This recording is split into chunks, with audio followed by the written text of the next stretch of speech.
Hello everyone, आप सभी का स्वागत है हमारे यूट्यूब चैनल एड्यूला पॉइंट। तो देखिए, हम कर रहे थे चैप्टर कार्बन।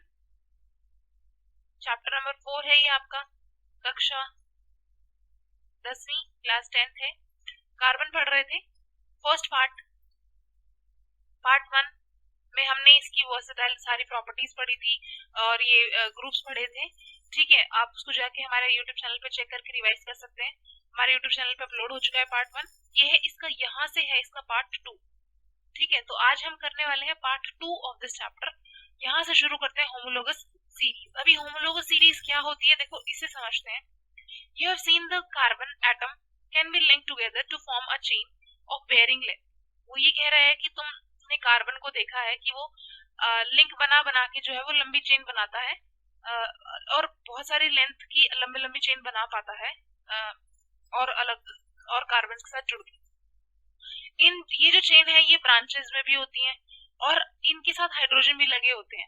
अभी देखो, वही चीज मैं कह रही हूँ कि देखो होमोलोगस सीरीज क्या होती है कि एक तो सी के साथ आपका सिर्फ H जुड़ रहा है, और जब H हट के कोई और ग्रुप लगता है तो उसे ही बोलते हैं हम होमोलोगस सीरीज। ठीक है, तो देखिए जैसे कि the presence of the functional group such as alcohol decide the property of the carbon of compound. अभी ये H हट के यहाँ पे मान लो अल्कोहल लगेगा, OH लगेगा, तो इस पूरे कंपाउंड की अलग प्रॉपर्टी हो जाएगी, अलग तरीके से बिहेव करेगा। ठीक है, जैसे कि आपका एग्जांपल होगा CH3OH, ये एक अलग है, इसका अलग वो है प्रॉपर्टीज होंगी। C2H5OH, इसकी अलग प्रॉपर्टीज होंगी। C3H5OH, इसकी अलग प्रॉपर्टीज होंगी। ठीक है, ये दिखते सिमिलर हैं बट एक्चुअल में इनकी जो प्रॉपर्टी है वो डिफरेंट होंगी। ठीक है, क्योंकि इनके अंदर जो फंक्शनल ग्रुप लगा हुआ है, हाइड्रोजन को हटा के सब्स्टिट्यूट करके कार्बन में, इसी सीरीज को हम बोलते हैं होमोलोगस सीरीज। ठीक है, तो now what you need to understand, आगे देखो। सी, यहाँ पर पूछ रहे हो what is the difference between the next pair. Propane और ब्यूटेन में क्या डिफरेंस है, इसमें और क्या डिफरेंस है, जैसे कि इसमें और इसमें क्या डिफरेंस है, इसमें और इसमें क्या डिफरेंस है।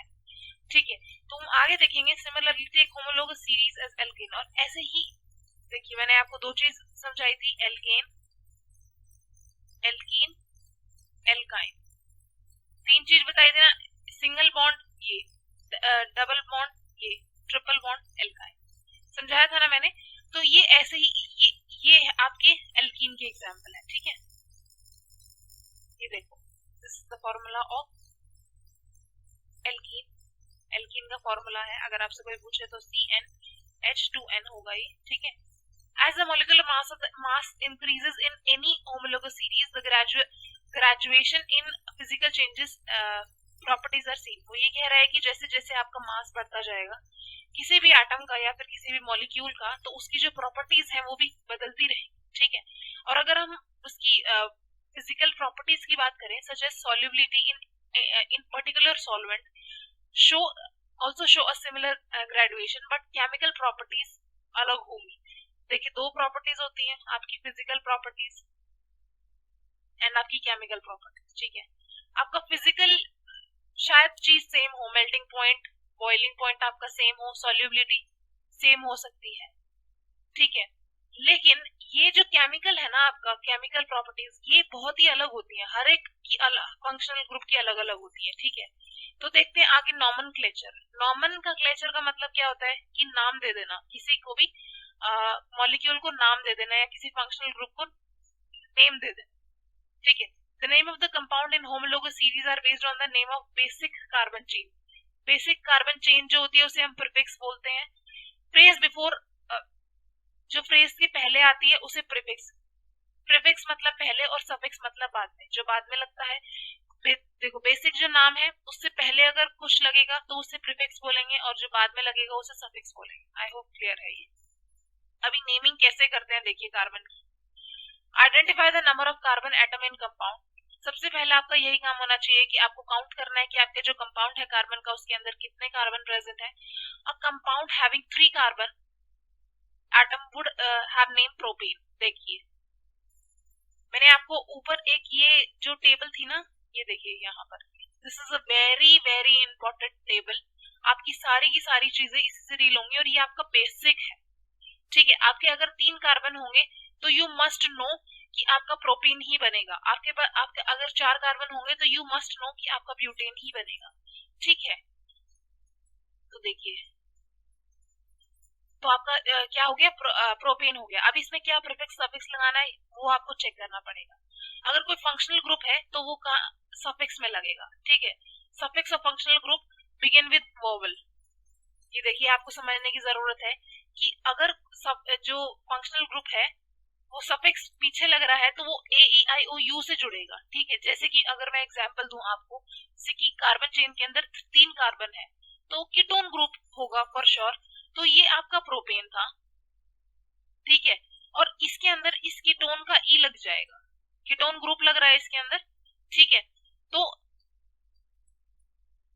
ये आपका क्या बन जाएगा, ये ई हटके इसमें से और इस कीटोन का 1 लग जाएगा। ठीक है, +1 ऐड हो जाएगा इसमें, तो इट विल बिकम प्रोपेनॉन। ठीक है, इस तरीके से। देखिए, चौथा पॉइंट क्या कह रहा है कि अगर कोई अनसैचुरेटेड कंपाउंड हो, जैसे n in the name of carbon, इन और आइन लगेगा। जैसे कि एग्जांपल, अगर आपका जो कार्बन है उसके अंदर डबल बॉन्ड या ट्रिपल बॉन्ड, डबल बॉन्ड होगा तो वो प्रोपीन बनेगा, और आपका ट्रिपल बॉन्ड होगा तो आपका प्रोपाइन बनेगा। ठीक है, this table is also very important. Hello alkenes क्या होते हैं आपके, देखिए, जो कि ये प्रीफिक्स में लगते हैं। ठीक है, कौन सा पहले लगेगा कौन सा बाद में लगेगा ये यहीं पे मेंशन रहेगा। आपका जो जितने भी हेलो एल्केन्स होंगे, आपका क्लोरो, ब्रोमो, आइडो, ये सब आपका पहले लगेगा। ठीक है, जैसे कि क्लोरो, प्रोपेन। बात को समझने की कोशिश करो, 1 2 2 3 कार्बन है, 3 कार्बन वाला क्या बनाता है, 3 कार्बन वाला क्या बनाता है, प्रोप बनाता है, प्रोपेन बनाता है, राइट। तो प्रोपेन आगे लगा दो क्लोरो, तो बन जाएगा आपका, इस पूरे कंपाउंड का नेम बन गया। ठीक है, जैसे कि आपका अल्कोहल है, आपका पीछे लगेगा अल्कोहल। ठीक है, तो अभी कितना है, 1 2 3 कार्बन है, H हटा के OH रिप्लेस कर दिया, तो देखो नाम प्रोपेन था, उसके नीचे हमने क्या ऐड, OL लगा दिया। बस बात को समझने की कोशिश करें। अगर एक बार में क्लियर नहीं होता है, वीडियो को पॉज करके दोबारा से बैक लेके जाएं और दोबारा से प्ले करें वीडियो को, तो आपको ज्यादा क्लियरली अच्छे से, जितने बार आप देखिए, जितने बार आप रिवाइज करेंगे उतनी ही चीजें आपको क्लियर होती जाएंगी बहुत लंबे समय के लिए। तीसरा जो ग्रुप है आपका एल्डिहाइड, देखिए उसका जो सफिक्स होता है AL, मतलब कि आपके जितने भी कार्बन है, 1 2 3 कार्बन है, प्रोपेन के पीछे AL ही लगेगा। ठीक है, कीटोन में ONE लगता है, आपका 3 कार्बन है, प्रोपेन नॉन बन जाएगा। देखिए, कार्बोक्सिलिक एसिड बहुत ही इंपॉर्टेंट एसिड है ये, IO निक लगाता है, बहुत स्ट्रॉन्ग एसिड हैगा ये, 3 है ये। ठीक है, और प्रोपेनोइक एसिड बनाएगा ये। ठीक है, एल्कीन में सफिक्स क्या लगता है, इन मतलब अगर ये कहीं डबल बॉन्ड लगा हुआ है कार्बन के बीच में, ये देखने का, पहचानने का तरीका है, अगर डबल बॉन्ड कहीं लगा हुआ है कार्बन के बीच में तो फॉर श्योर वो इन बनेगा। ठीक है, और अगर कहीं एल्काइन में देखो सफिक्स आपका आइन लगेगा, अगर कहीं पे भी पूरे उसमें 2 कार्बन के बीच में ट्रिपल बॉन्ड अगर आपको दिखेगा तो वो आपका प्रोपाइन बनेगा। अंडरस्टूड। एक चीज और मैं यहाँ पे आपको बताना ये चाहूंगी कि देखिए, अल्कोहल में ऐड क्या, अभी इन ग्रुप में जब ये लगते हैं तो ऐड क्या क्या होता है, आपका सिर्फ OH ऐड होगा, इसमें आपका डबल बॉन्ड लग के O ऐड होगा, इसमें आपका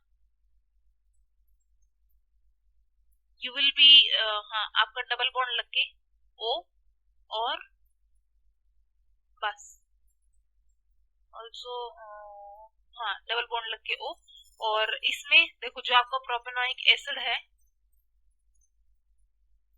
प्रोपेनोइक एसिड में आपका डबल बॉन्ड O और इसके साथ में OH भी लगता है। ठीक है, ये पहचान है ये। ठीक है, और इसमें तो आपको पता चल गया है double bond triple bond, right. अभी देखो केमिकल रिएक्शंस पे अगर हम जंप करें तो कार्बन की केमिकल रिएक्शन कराते हैं और फिर हम देखते हैं कि हमें क्या क्या मिलता है। देखो, सबसे पहले कंबक्शन क्या होता है, उसको जलाना। ठीक है, जैसे कि in all amphoteric form burn in oxygen to give carbon dioxide, अगर हम इसे ऑक्सीजन के साथ बर्न करेंगे तो हमें क्या मिलेगा, CO2 मिलेगा, right, along with the heat and light.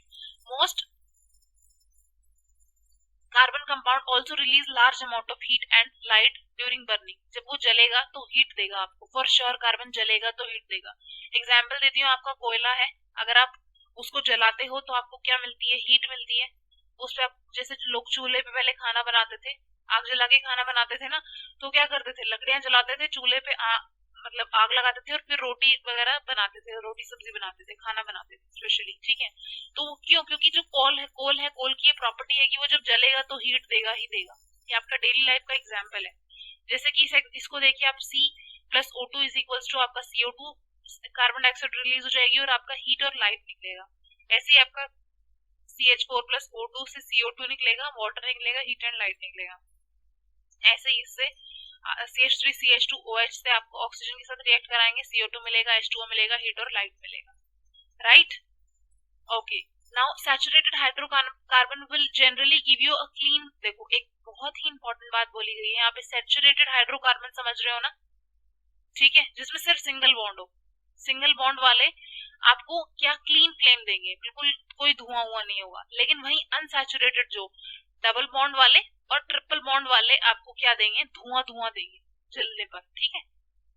Okay, तो ये एक बात थी यहाँ पे मैं आपको बताना चाहती थी। वो डिपेंड करता है कि कौन सा टाइप का हाइड्रोकार्बन आप जला रहे हैं, ठीक है। जैसे कि गैस और केरोसिन स्टोव जब आप घर में यूज करते हो तो सफिशिएंटली ऑक्सीजन की प्रेजेंस में बर्न हो जाता है और आपको बिल्कुल क्लीन फ्लेम देता है। दैट मीन्स वो सैचुरेटेड है, ठीक है, सैचुरेटेड फ्यूल है आपका।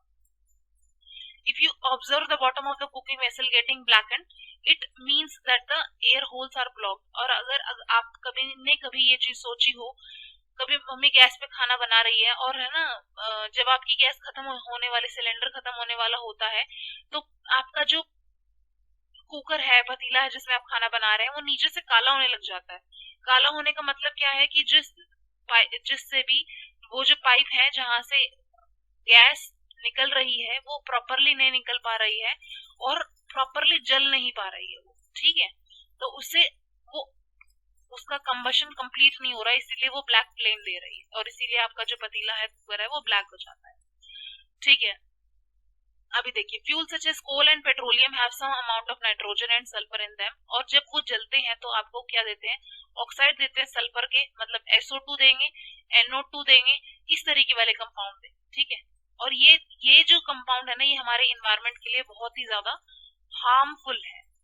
देखिए अभी आते हैं ऑक्सीडेशन। अभी इसका ऑक्सीडेशन कैसे होता है, ऑक्सीडेशन का मतलब समझते हैं। सबसे पहले तो देखिए, carbon compound can easily oxidise to on combustion, कि जब हम इसको जलाएंगे तो ये ऑक्सीजन के साथ रिएक्ट बहुत ही जल्दी करेगा। ऑक्सीडाइज का मतलब ही ये है कि ऑक्सीजन के साथ बहुत जल्दी रिएक्ट करेगा। In addition to this complete oxidation we have reaction in which alcohol are converted to carboxylase. देखिए ये रिएक्शन बहुत इंपॉर्टेंट है, जहां पर आप इसको बर्न कर रहे हो, CH2OH को, मतलब आप अल्कोहल को बर्न कर रहे हो, ठीक है, और आपको क्या मिल रहा है, एसिड मिल रहा है। देखो ध्यान से, अल्कोहल को बर्न किया तो क्या मिला, एसिड मिला, ठीक है। तो alkyne potassium permanganate and acidified potassium dichromate are oxidizing alcohol to acid। ये नाम आपसे एज इट इज पूछे जा सकते हैं एग्जाम्पल के तौर पे, कि कौन से जो अल्कोहल है वो ऑक्सीडाइजिंग एजेंट है और एसिड में कन्वर्ट हो जाते हैं। तो वो जो ऑक्सीजन के साथ रिएक्ट होते हैं उसके कांटेक्ट में आके ही, उसे ही हम बोलते हैं ऑक्सीडाइजिंग एजेंट। उसे क्या बोलेंगे हम, ऑक्सीडाइजिंग एजेंट बोलेंगे। आई होप आपको यहाँ तक क्लियर हो गया होगा। कम टू क्वेश्चन नंबर, ये दिस एडिशन रिएक्शन पर आओ आप अपना। Unsaturated hydrocarbon add hydrogen in the presence of catalyst such as palladium, nickel to give saturated compound। देखिए अभी क्या होता है कि मैं आपको अगर ये बताऊं कि एक बच्चा है, अगर मैं एग्जांपल दूं आपको, एक बच्चा है, ठीक है, चाइल्ड है, वो रो रहा है, आप क्या करते हो, उसको 5 रुपए देते हो और उसको दुकान पे ले जाके चीज दिला देते हो, और वो रोना क्या कर देता है, स्टॉप क्राइंग, बंद कर देता है, स्टॉप क्राइंग, रोना बंद कर देता है, राइट। तो आपने एक 5 रुपए का चीज उसे दिलाया और उसने रोना बंद कर दिया। इन अ सेम वे जो अनसैचुरेटेड हाइड्रोकार्बन है वो एक रोता हुआ बच्चा है, ठीक है, और क्या करेगा, कैटलिस्ट जो है उसमें एक हाइड्रोजन ऐड, मतलब उसको एक हाइड्रोजन दे देगा, इस रोते हुए बच्चे को एक हाइड्रोजन दे देगा और वो क्या बन जाएगा, खुश हो जाएगा, सैचुरेटेड हाइड्रोकार्बन बन जाएगा, राइट। बहुत ही बेसिक से मैं आपको बता रही हूँ। Catalyst are the substance that cause a reaction to occur और प्रोसीड। अभी कैटलिस्ट क्या है आपसे ये पूछा जा सकता है। चलिए आप मुझे कमेंट सेक्शन में बताइए what is catalyst, what is catalyst, catalyst क्या है। ठीक है, कमेंट सेक्शन में कमेंट करके बताएंगे कि आपकी रिएक्शन को प्रोसीड कर देता है या उसके रेट को बढ़ा देता है, बहुत जल्दी रिएक्शन कराता है, ये इसका काम होता है। ठीक है, this reaction is commonly used in hydrogenation of the vegetable oil using निकल कैटलिस्ट। ठीक है, ये बहुत ही इंपॉर्टेंट रिएक्शन है जिसमें आपके वेजिटेबल ऑयल को क्या, क्योंकि वो अनसैचुरेटेड है और उसको हीट अप किया जाता है निकल कैटलिस्ट के साथ ऑक्सीजन की प्रेजेंस में, तो वो क्या बन जाता है, सैचुरेटेड। देखो इधर डबल बॉन्ड है, समझ आ रहा है, अनसैचुरेटेड है। इधर सिंगल बॉन्ड हो गया ना जलाने के बाद, O2, दो O2 की कमी थी, दो O2 यहाँ आके H यहाँ आके लग गए, इसकी कमी पूरी हो गई, तो क्या ये क्या बन गया, सैचुरेटेड बन गया। ठीक है, अभी रोते हुए बच्चे को चीज मिल गई। जैसे you must have seen the advertisement stating that the vegetable oil are healthy. Animal fat generally contains saturated fatty acid which are said to be harmful for health. Oil containing unsaturated fatty acid should be chosen for cook oil. एक myth है ना, एक myth मैं आपका यहाँ पे है ना क्लियर करना चाहूंगी कि गाय का घी खाने से, गाय का घी खाना बहुत अच्छा होता है, या रिफाइंड जो हम खाते हैं फॉर्चून वगैरह, ये ये सब जो ऑयल होते हैं मार्केट के अंदर, इनके पराठे हम खाते हैं, वो बेकार है हेल्थ के लिए। लोग कहते हैं कि घी बहुत अच्छा होता है हेल्थ के लिए और जो रिफाइंड है वो हेल्थ के लिए अच्छा नहीं होता है, बट एक्चुअल में सच्चाई ये है कि जो घी आप खा रहे हैं, गाय भैंस का जो घी है एक्चुअल में वो आपका बिल्कुल सैचुरेटेड है। ठीक है, और सैचुरेटेड फैट आपके लिए बिल्कुल भी सही नहीं है, क्योंकि आपकी बॉडी की उतनी ताकत ही नहीं है कि उसको डाइजेस्ट कर पाए, और वो क्या करेगा, आपकी बॉडी के अंदर ओबेसिटी क्रिएट करेगा, राइट। लेकिन वही जो आपका ये होता है दूसरे फॉर्चून वगैरह या फिर ऐसे रिफाइंड वगैरह होते हैं, ये क्या होते हैं, अनसैचुरेटेड होते हैं। ठीक है, और हमारी बॉडी इनको इजिली डाइजेस्ट कर पाती है और इसीलिए इन्हीं से अपना खाना हमें बनाना चाहिए, right. Okay, I hope clear हो गया होगा नाउ, इतने बेसिक से कराने के बाद। तो अभी नेक्स्ट आते हैं सब्स्टिट्यूशन रिएक्शन कैसे होती है। देखिए ये CH4Cl की जब रिएक्शन होगी ना, तो ये एक H हटके Cl लग जाएगा इधर, ये बनाएगा, राइट। तो वो वही बात कह रहा है कि क्लोरीन जो है वो रिप्लेस कर देगा हाइड्रोजन को, और इसी को बोलते हैं सब्स्टिट्यूशन रिएक्शन। एक को हटाओ, एक को बाहर फेंको, दूसरा अंदर आ जाएगा। ठीक है, understood, right. Some important carbon compound, ethanol, ethanoic acid. देखो दो आपको कार्बन कंपाउंड, बहुत इंपॉर्टेंट कार्बन कंपाउंड पढ़ने हैं जो आपकी लाइफ के लिए बहुत ज्यादा इंपॉर्टेंट है, मतलब आपके जानकारी होनी चाहिए इसके बारे में। ठीक है, बहुत ही ज्यादा इंपॉर्टेंट है। देखिए कैसे, जो आपका इथेनॉल है ना, if I talk about particularly ethanol, ये आपका है शराब। ठीक है, जैसे हम बोलते हैं अल्कोहल, राइट। ये क्या है, ये रूम टेम्परेचर के ऊपर बिल्कुल इसका जो बॉइलिंग पॉइंट होता है, मेल्टिंग पॉइंट होता है, एकदम सही है मतलब। और इथेनॉल को हम क्या बोलते हैं, अल्कोहल बोलते हैं, मैंने अभी बताया, और बहुत ही एक्टिव इंग्रेडिएंट है ये अल्कोहलिक ड्रिंक्स में, जितनी भी आपकी शराब बनती है उसमें इसे इस्तेमाल किया जाता है। ऑल्सो जितने भी आपके सिरप वगैरह बनते हैं खांसी वगैरह के लिए, या दवाइयों में भी, आयोडीन में भी इसे इस्तेमाल किया जाता है। ठीक है, देखो ethanol is also soluble in water in all proportion and combustion of small quantity of the dilute ethanol cause drunkenness. और अगर आप सिर्फ देखिए, जो आप एक्चुअल में, अगर मैं जो लोग अल्कोहल कंज्यूम करते हैं उसकी बात करूं मैं, तो उसमें है ना जो इथेनॉल होता है वो बहुत कम होता है। ठीक है, वो उसकी क्वांटिटी बहुत कम होती है, क्योंकि इथेनॉल इतना ज्यादा रिएक्टिव है कि अगर आप थोड़ा सा भी उसे टेस्ट करोगे पानी के अंदर डाल के, तो आपको बहुत ज्यादा नशा हो जाएगा, राइट। लेकिन जो मार्केट के अंदर अल्कोहल मिलती है उसके अंदर इथेनॉल बहुत ऑलरेडी बहुत ज्यादा कम होता है। ठीक है, तो क्या है, even though the practice is कंडम्ड, it is socially wide spread practice. ठीक है, and the small quantity of pure. देखिए दूसरी बात, अगर आपने थोड़ा सा भी इथेनॉल टेस्ट किया बिल्कुल प्योर वाला, देन आपकी इमीडिएटली डेथ हो सकती है, इतना हार्मफुल है भाई। ठीक है, ठीक है, वो क्योंकि वो एब्सोल्यूट अल्कोहल होता है और आपकी विद इन सेकेंड में डेथ हो सकती है। जैसे कि इसकी रिएक्शन अगर मैं सोडियम के साथ कराऊं, जैसे ये 2Na प्लस, ये अल्कोहल है आपका, OH लग जाए जहां दिखा हुआ, समझ जाना कि आपका क्या है, ये अल्कोहल है। ये क्या करेगा, Na इसको रिप्लेस कर देगा, Na इधर जुड़ जाएगा और H2 बाहर निकल जाएगा, ठीक है। तो alcohol react with sodium leading to the evolution of hydrogen with ethanol the other product of the sodium ethanoxide. Can you recall such other example? तो इस तरीके से ये रिएक्शन थी। दूसरा क्या कह रहा है, reaction to give unsaturated hydrogen. हाँ ठीक है, ethanol heating ethanol at 443 kelvin with excess concentration of the sulfuric acid result dehydration of ethanol to ethene। ठीक है, अभी ये खुद सैचुरेटेड है और सैचुरेटेड तो ऑलरेडी हमारी हेल्थ के लिए बहुत बेकार होता है, अच्छा नहीं होता है, बहुत बुरा होता है। तो उसको हम क्या करेंगे, अनसैचुरेटेड में चेंज कर देते हैं। तो जब आप इस अल्कोहल को इसमें मतलब एसिड की प्रेजेंस में अगर आप इसे जलाओगे, बर्न करोगे, हीट करोगे, तो ये आपको ये देगा। ये आप देखो डबल बॉन्ड आ गया, मतलब समझ जाओ अनसैचुरेटेड है, ये बन जाएगा आपका एल्कीन और H2। ठीक है, नाउ ये वाला जो अल्कोहल होगा ये यूज करने लायक होगा। ठीक है, फटाफट से प्रॉपर्टीज ऑफ इथेनॉइक एसिड देखते हैं। देखो प्रॉपर्टीज ऑफ इथेनॉइक एसिड आपका क्या है, इज कॉल्ड एसिटिक एसिड। इसे हम क्या बोलते हैं, इथेनॉइक एसिड को हम एसिटिक एसिड भी बोल सकते हैं। ये बिलोंग करता है कार्बोक्सिलिक एसिड के ग्रुप से। इसके अंदर 5 to 8% जो है वो एसिटिक एसिड होता है, जिसे हम विनेगर भी कहते हैं। ठीक है, और melting point of pure ethanoic acid जो है वो 290 केल्विन होता है। हेंस अगर हम इसे फ्रीज करेंगे विंटर में तो ये फ्रीज भी हो जाएगा। ठीक है, इसीलिए इसका नाम हम ग्लेशियल एसिडिक एसिड भी लेते हैं। 1 मार्क में क्वेश्चन पूछा जा सकता है कि बताइए इथेनॉइक एसिड के कौन कौन से नाम हैं। The group of organic compound called carboxylic acid are obviously characterized by their acidic nature। अभी इसको एसिड क्यों बोला जा रहा है, क्योंकि इसका एसिड नेचर हैगा, इसीलिए हम इसे बोल रहे हैं। देखिए ये वाले जो रिएक्शन है ना, esterification of the reaction, it is very very very important. ठीक है, मैं जितना वेरी लगाऊं उतना कम है।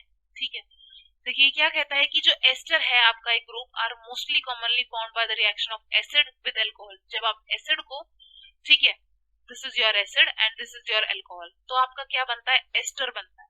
This is the third compound जिसको हम एस्टर बोलते हैं। ठीक है, किसको, अल्कोहल को मिलाने से और इथेनॉइक एसिड को मिलाने से आपका ये एस्टर बनेगा।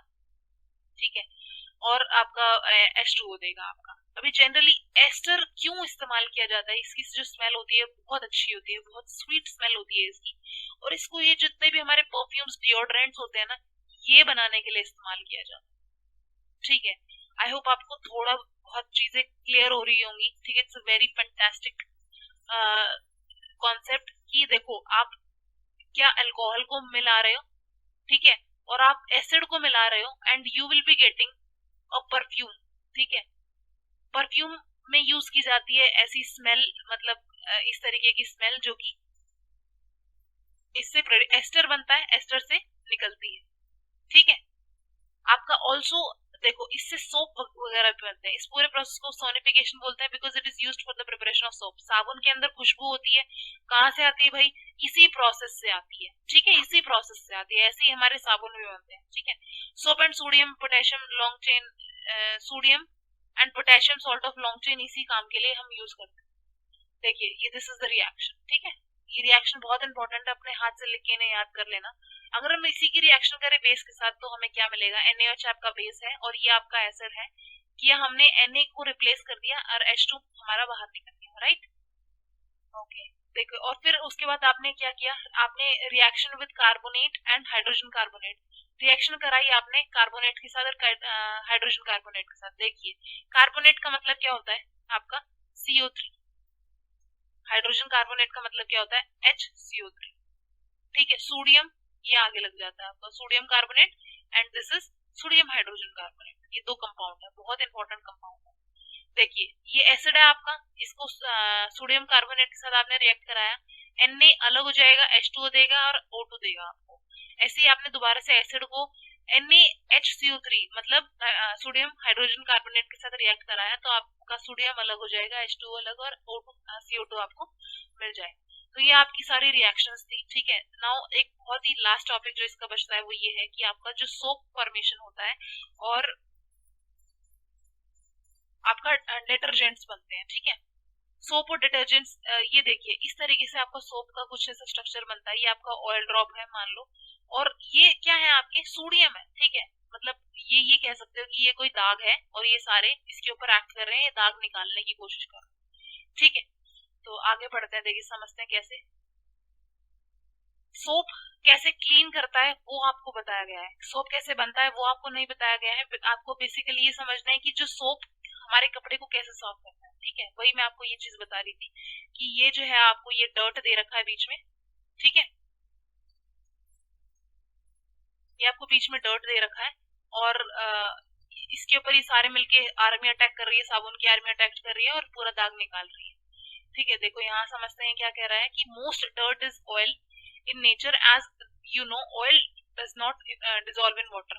कुछ जो दाग होते हैं वो हमारे ऑयली दाग होते हैं और ऑयल जो है वो हमारे पानी के अंदर मिलता नहीं है। The molecule of the soap are sodium and potassium salt of long chain of carboxylic acid. Question यहाँ से बनता है कि सोप क्या है भाई, ठीक है, तो ये है आपका सोडियम और potassium salt of long chain of carboxylic acid.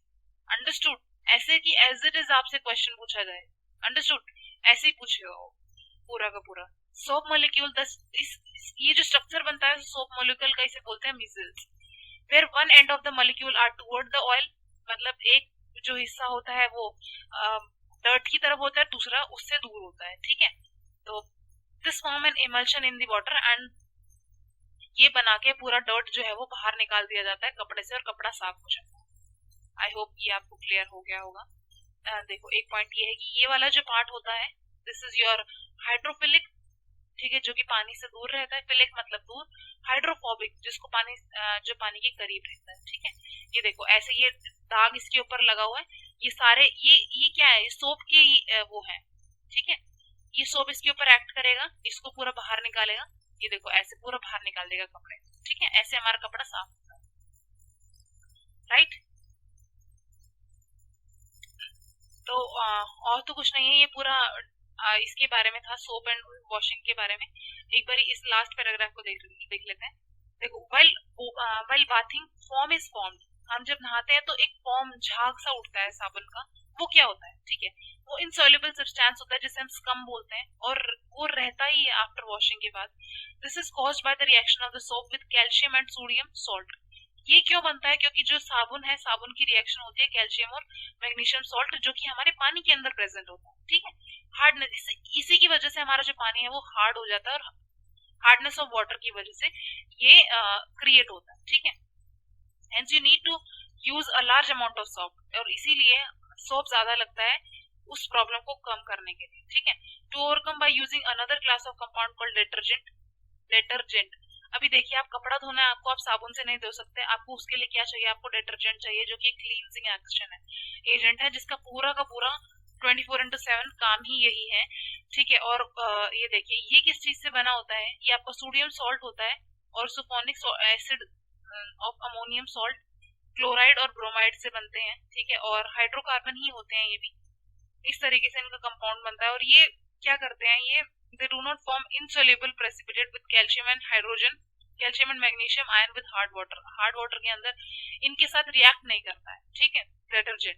That is Y वो ज्यादा यूजफुल होता है और हम अपने कपड़े धोने के लिए इसका साबुन की बजाय हम इसका डिटर्जेंट का इस्तेमाल करते हैं, ठीक है।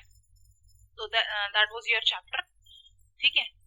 Let's come to the exercise. Question number 1 क्या कह रहा है, what would be the electron dot structure of the carbon dioxide which has formula CO2। इसका डॉट स्ट्रक्चर बनाना है आपने। ये देखिए आपका कहीं ना कहीं C है और 2 ऑक्सीजन है, आपके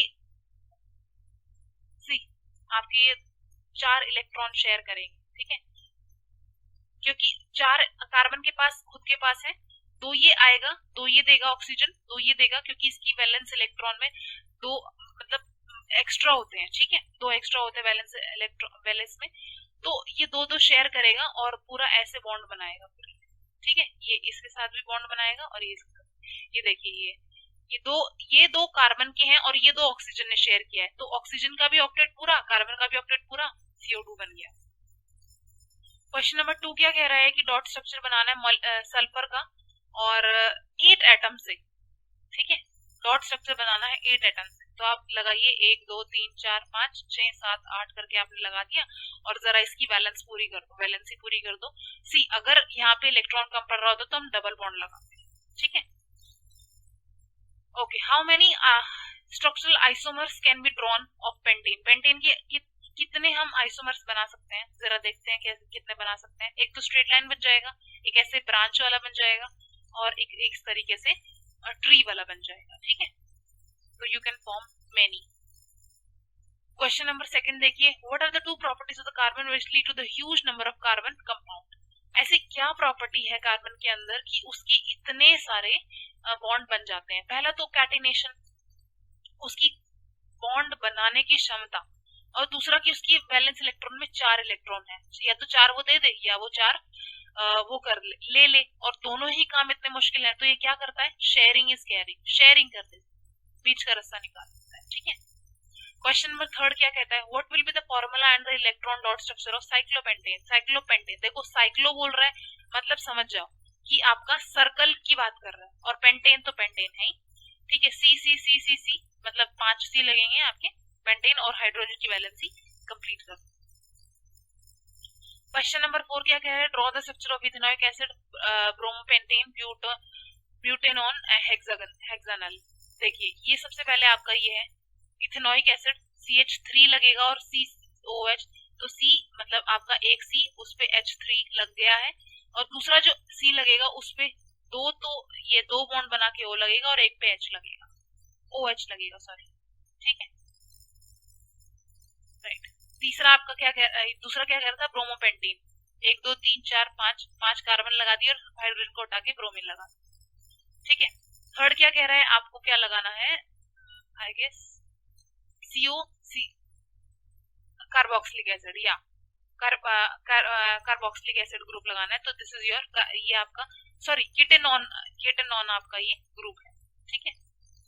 ये क्या कह रहा है आपका, आपको क्या लगाना है, CHO मतलब अल्कोहल है, इट्स नॉट अल्कोहल, मेरे को क्वेश्चन देखना पड़ेगा, इट इज योर हेक्सागोनल, ठीक है, हेक्सागोनल ऑल्सो कीटोन, ठीक है। आप एक एक करके सारे स्ट्रक्चर्स बना के देखना, तभी आपको समझ आएगा, otherwise it would be too difficult to understand. Why ionic bond have high melting point? Ionic bond का हाई मेल्टिंग पॉइंट क्यों होता है? क्योंकि उसके अंदर जो है वो बहुत स्ट्रॉन्ग इलेक्ट्रोस्टैटिक फोर्स होता है आयंस के बीच में, और ये क्या है, ये लॉट ऑफ, इसके अंदर बहुत एनर्जी लगती है फोर्स को इसको तोड़ने के लिए, ठीक है। तो दैट इज वाई इसका जो मेल्टिंग पॉइंट है बहुत ज्यादा हाई है।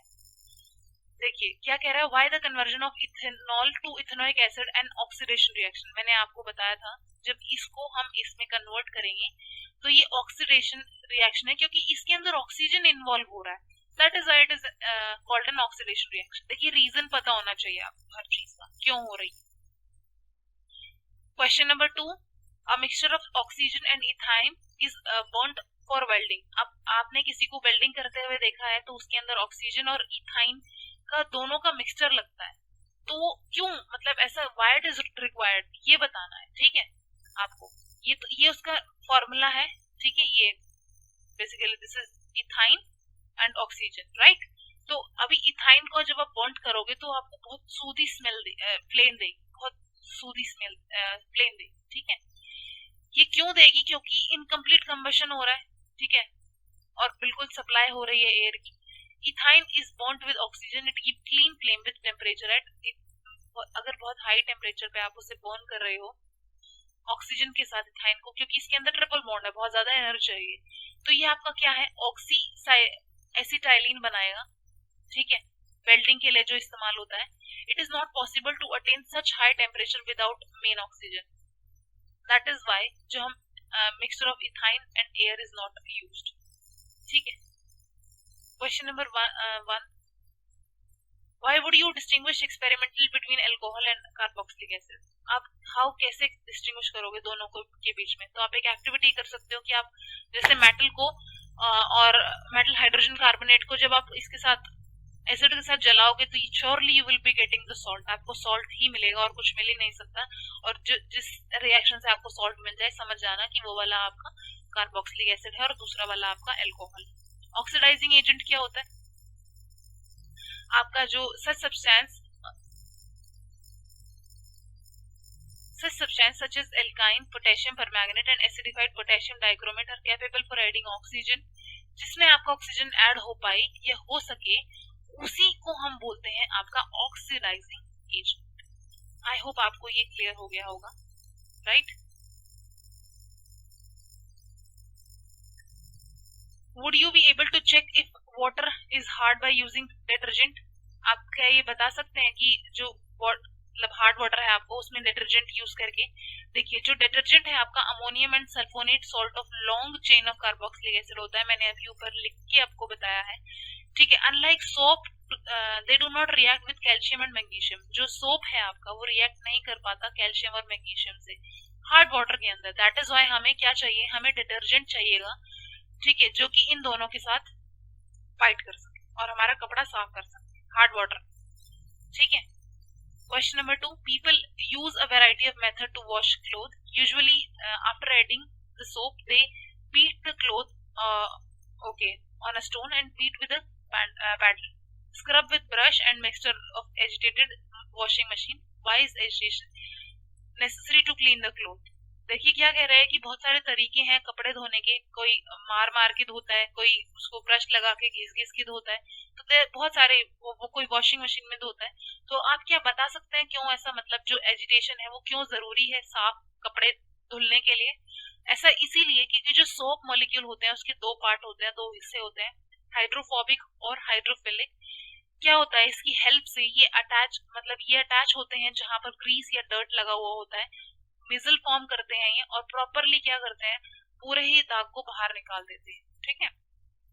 Ethane with molecular formula CH2 C2H6, इसके अंदर कितना कोवेलेंट बॉन्ड है, इसका 7 covalent bond. Butane is 4 carbon compound with functional group, कौन सा होगा ये आपका, C हो जाएगा, कीटेनॉल, ठीक है। Next, while cooking if the bottom of the vessel is getting black on the outside, it means अगर आपका खाना बनाते समय जो तली है बर्तन की वो अगर काली हो रही है तो इसका मतलब क्या है कि जो फ्यूल है वो प्रॉपरली आपका बर्न नहीं हो रहा है, ठीक है। क्वेश्चन नंबर 4 देखिए, एक्सप्लेन करना है आपने nature of covalent bond using bond formation. देखिए ये जो आपका कार्बन है ये H तीनों तरफ एक H रिप्लेस करके आपका Cl लग जाएगा इस तरीके से, तो आपका एक H कम हो जाएगा और आपका Cl ऐड हो जाएगा, इसी को ही हम, इससे आपका जो है वो क्लोरीन का एक्सचेंज होगा और आपका कोवेलेंट बॉन्ड बन जाएगा। इसके साथ आपको स्ट्रक्चर ड्रॉ करना है इथेनॉइक एसिड का और H2S का, प्रोपेन का, प्रोपेनॉन का एंड Fe2 का। इथेनॉइक एसिड का आप जो बनाइए, ये देखिए ये ऐसे लगेगा, और देखिए ये आपका H2S है, इसमें आपका ये S लगेगा बीच में, इधर H लगाओगे आप, ठीक है, और प्रॉपरली फिर आपको बैलेंस ही पूरी करनी है। फिर आपका प्रोपेनॉन कीटोन ग्रुप लगेगा, फिर आपका F2 में वही 2 बॉन्ड बनेंगे, ठीक है, एक ही बॉन्ड बनेगा, राइट। होमोलोगस सीरीज क्या होती है आपकी, set of carbon compound that have a different number of carbon but contain same functional group. Functional group same होगा लेकिन कार्बन अलग अलग हो, जैसे मीथेन बनाएगा, इथेन बनाएगा, प्रोपेन बनाएगा, ब्यूटेन बनाएगा, लेकिन इसके अंदर जो है वो आपका यूनिट CH2 ही ऐड हो रहा है ना, तो इसी को होमोलोगस सीरीज बोलते हैं। Next question, how can ethanol and ethanoic acid can be differentiated on the basis of their physical and the chemical property. Ethanol आपका क्या है, रूम टेम्परेचर पे बहुत प्लीजेंट ऑर्डर स्मेल देता है, वही इथेनॉइक एसिड जो है आपको विनेगर की तरह स्मेल देगा आपको। मेल्टिंग पॉइंट इथेनॉइक का 17 होता है, ठीक है, और फ्रीजिंग होता है ये सर्दियों के टाइम पे।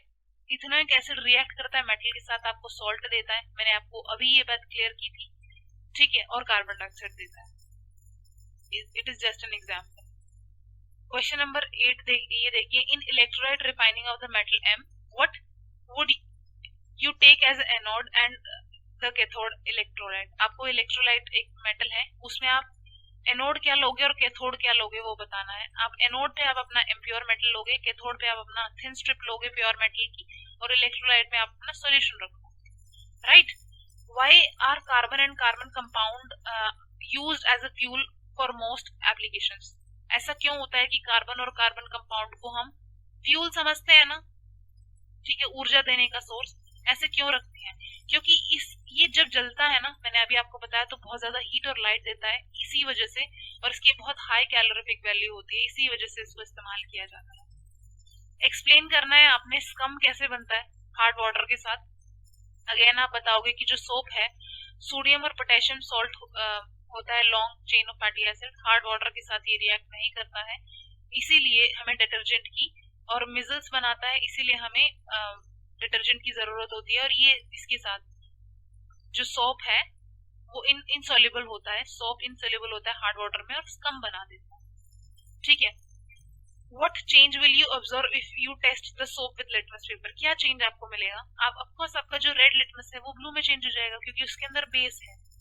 हाइड्रोजनेशन की रिएक्शन में ऊपर आपको प्रॉपरली समझा कर आई हूँ। जब आप इस क्विज डबल बॉन्ड को रिएक्ट करोगे आप H2 और निकल की प्रेजेंस में, तो ये आपका सिंगल बॉन्ड हो जाएगा, राइट? इसे बोलते हैं हाइड्रोजनेशन क्योंकि आपका हाइड्रोजन ऐड हो रहा है। ठीक है, सैचुरेटेड से अनसैचुरेटेड से सैचुरेटेड बन रहा है। ठीक है, Which of the following carbon undergo addition reaction? Addition reaction में कौन जाएगा ये बताना है।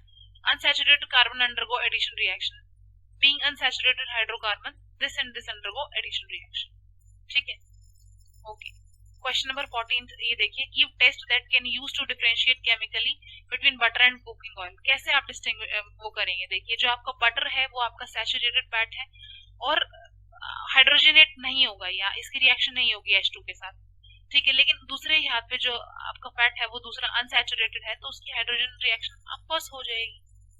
आपको पूरा प्रोसेस इस 15th क्वेश्चन के अंदर एक्सप्लेन करना है कि आपका कपड़ा कैसे धुलेगा। जो मैं ऊपर आपको डायग्राम पूरा एक्टिविटी में दिखाकर आई थी ना, वो पूरा का पूरा आपको यहीं लगाना है। ये देखिए दाग है, ये इसके ऊपर एक्शन होगा, फिर ये बाहर इससे निकलेगा, पूरा कंप्लीटली बाहर निकल जाएगा और पूरा कपड़े से बाहर हो जाएगा। ठीक है, तो आप इसको रीड कर लीजिएगा।